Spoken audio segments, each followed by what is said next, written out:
he said bitterly. I stared at him. Because people think I'm a terrorist, he said.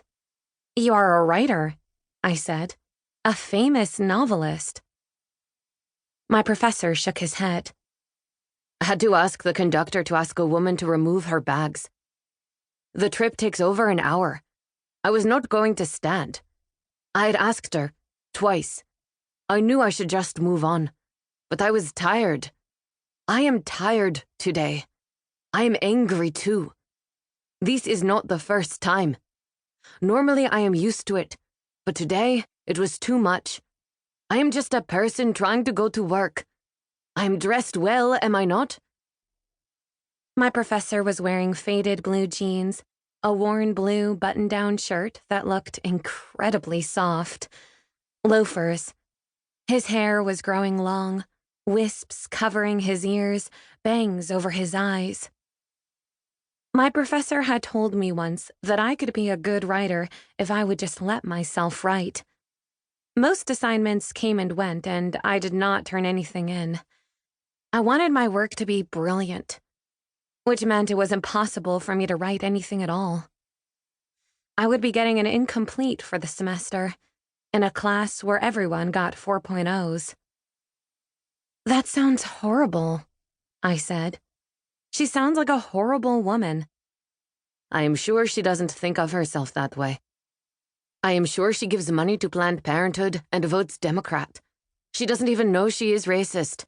She is the kind of woman who says that she likes Indian food but won't eat cilantro. I wanted to tell my professor that when I made salsa, I used lots of fresh cilantro. That while I often put my knapsack on my seat, hoping that no one would sit next to me on the train, whenever it was crowded, I always made the seat available before I was asked. I told my professor this. Of course, Rachel, he said. Of course you would do that. You are a beautiful person. He looked so sad, my professor, and this was the second time he had called me beautiful.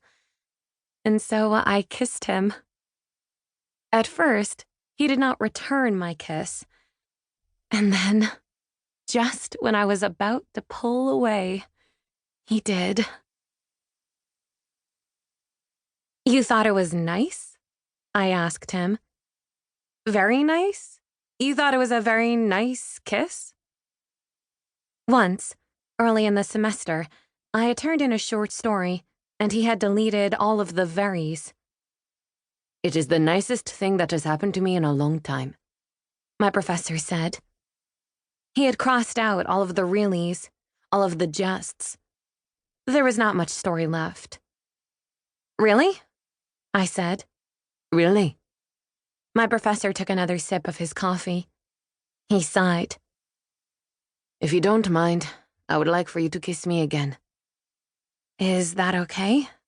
I asked him. I don't know, he said. Honestly, I am so fucking law-abiding. I don't even cross the street until the light changes.